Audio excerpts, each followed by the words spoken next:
नैसर्गिक शेती आणि सेंद्रिय शेती या दोन मधलं अंतर काय हे राज्यपाल महोदयांनी अतिशय सुंदरपणे सांगितलं होतं।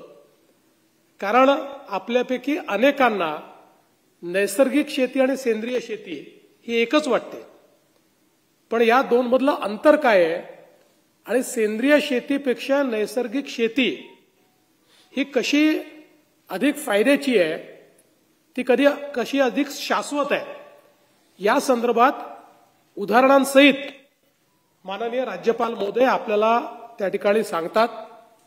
आणि आपला प्रयत्न असा आहे की शेवटी आपण सगळे नीती निर्धारक आहोत, पॉलिसी मेकर्स आहोत।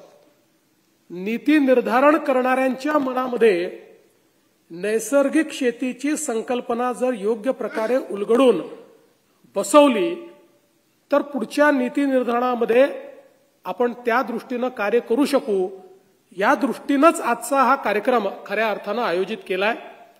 पुढच्या काळामध्ये आमचा प्रयत्न असेल की माननीय राज्यपाल महोदयांचे अधिक व्यापक शेतकऱ्यांच्या पुढे, गटांच्या पुढे व्याख्यानं व्हावीत आणि त्यातनं एक नैसर्गिक शेतीच्या संदर्भातला एक जो आपलं मिशन आहे, हे मिशन आपल्याला वेगाने पुढे नेता यावं। खरं तर आपण पहिल्यांदा हे मिशन सुरू केलं होतं 2014 नंतर आणि त्या मिशनमध्ये जवळपास 14 लाख हेक्टर जमीन ही आपण नैसर्गिक शेतीखाली आणू शकलो, पण त्यावेळी आपण नैसर्गिक आणि सेंद्रिय याच्यात भेद ठेवला नव्हता। त्यामुळे दोन्ही प्रकारचे अप्रोच आपण घेतले होते।